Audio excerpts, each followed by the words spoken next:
नमस्कार, मैं गिरीश पांडे अपनी बात चैनल में आपका स्वागत करता हूं।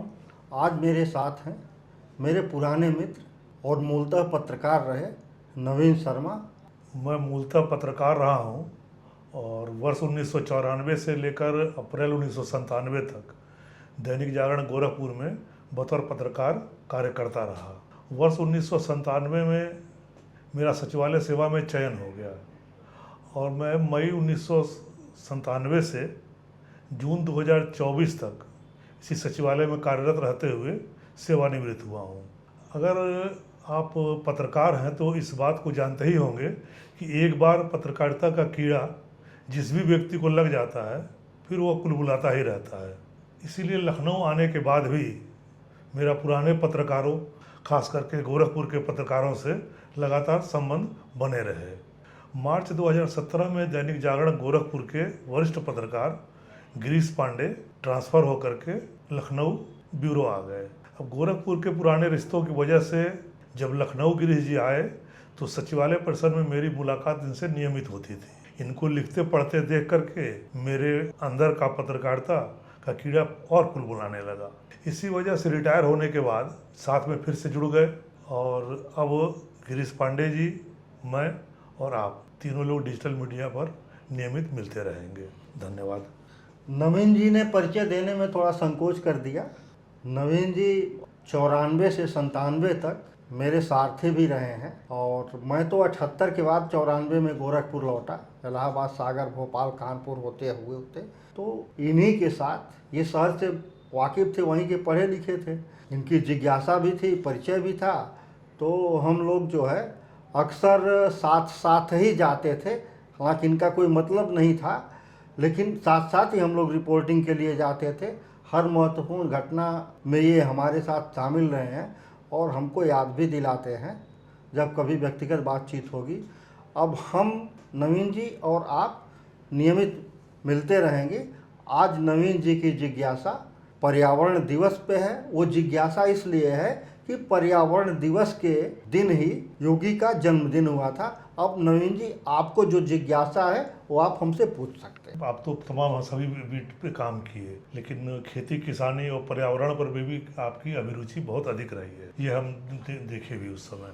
और उसी कालखंड में आप गोरक्षनाथ मंदिर में भी काफ़ी रिपोर्टिंग करते रहे हैं। तो उस दौरान योगी जी से इस पर्यावरण के विषय में आपसे कोई वार्ता होती थी या उनका कोई योगी जी का आपने इनमें रुझान देखा हो जिसको कि आप बताना चाहते हो, जो बहुत विशेष रूप से उल्लेखनीय हो? जी, पर्यावरण में मेरी रुचि थी। ये रुचि कैसे हुई? जब मैं सागर में गया तो वहाँ पे जर्नलिज्म में एक विषय ही पर्यावरण था जो अन्य जगहों पे नहीं था। और आपको मैं बताऊं कि मेरी जो बतौर स्टूडेंट नवभारत टाइम्स में पहली रिपोर्ट छपी थी हरसूद के सोनी की अनसुनी, वो पर्यावरण सम्मेलन पे ही। और वो ऐसा पर्यावरण सम्मेलन था कि उसकी अगुवाई बाबा आमटे, मेघा पाटेकर, रमेश बिल्लौरे ने किया था और देश और दुनिया के पत्रकार आए थे। उस पर्यावरण आंदोलन की वजह ये थी कि हरसूद जो है नर्मदा डैम के डूब क्षेत्र में आ रहा था, उसके विरोध में ये आंदोलन था। तो मेरी रुचि थी। 94 में मैं जब आया और योगी जी के संपर्क में आया, तो जहाँ तक आप योगी जी की बात कर रहे हैं तो देखिए, किसी भी व्यक्ति के पर्सनालिटी पे उसके हेरिडिटी का, इन्वायरमेंट का बहुत प्रभाव पड़ता है। योगी जी जो हैं मुख्यतः उत्तराखंड के हैं, जिसको देवभूमि कहा जाता है, और वहाँ हरियाली, खूबसूरती, ये सारी चीज़ें बहुत। अगर संयोग से उनके पिताजी रेंजर भी थे तो जरूर वो उनके सानिध्य से कुछ चीज़ें सीखे होंगे। तो उनके काम काज में हमने उनकी पर्यावरण के प्रति रुचि बतौर सांसद भी देखी है और मुख्यमंत्री बनने के बाद भी देखी है। बतौर सांसद तो मंदिर परिसर में और गोरखपुर जनपद में क्या क्या उनका योगदान रहा है? और जैसे देखिए, आप गोरखनाथ मंदिर में जाएंगे तो प्लस 50 एकड़ से अधिक का उसका परिसर है। जगह जगह लिखा है पॉलीथीन मुक्त। हरियाली भी है मंदिर में, आपको सैकड़ों साल पुराने पेड़ मिल जाएंगे। 10-20 माली आपको काम करते मिल जाएंगे जो मौसम के अनुसार फूल पत्तों को सहेजते मिल जाएंगे। तो मंदिर का परिसर ही बताता है कि उनकी पर्यावरण के प्रति रुचि है। लेकिन अब मुख्यमंत्री बनने के बाद भी उनके हमेशा ये बयान आते रहे रहते हैं, संबोधन भी वो अपना पर्यावरण के संबंध में भी कहते रहते हैं। देखिए, मुख्यमंत्री बनने के बाद योगी जी ने जिस तरह से अभियान चला करके पौधरोपण पे फोकस किया, और जो सबसे ऑथेंटिक रिपोर्ट है, यूपी फॉरेस्ट्री रिपोर्ट संभवतः नाम है अगर मैं भूल नहीं रहा हूँ, उसमें ये बताया गया है कि हाल के 9 वर्षों में यूपी में वन क्षेत्र का रकबा बढ़ा है। तो ये उसी प्रयासों के नाते हुआ है, और इसके लिए मतलब लोग मोटिवेट हों, इसके लिए मोदी के साथ योगी जी बहुत प्रयास करते हैं। जैसे किसी तरह से लोग पेड़ लगाएं, इसका प्रयास रहता है, और हर तरह की उपयोगिता के पौध लगाएं। जैसे मैं आपको कुछ अभियानों का नाम बता रहा हूँ। एक तो हुआ था कि माँ के नाम एक पेड़, हाँ, एक मोदी जी की अपील पे एक पेड़ माँ के नाम। इसके अलावा नवग्रह वाटिका, औषधीय वाटिका, मियामी फॉरेस्ट, पोषण वाटिका, किचन गार्डन, पंचौटी, ढेर सारे नाम दिए गए। पूर्वजों की स्मृति में पेड़, मतलब आप पेड़ लगाइए और उसका संरक्षण करिए। अच्छा, विविधता के लिए जैसे पौधे भी कई तरह के होते हैं, और अलग अलग क्लाइमेटिक जोन के अनुकूल अलग अलग पौधे। हर पौधे को आप हर जगह नहीं सर्वाइव कर सकते हैं।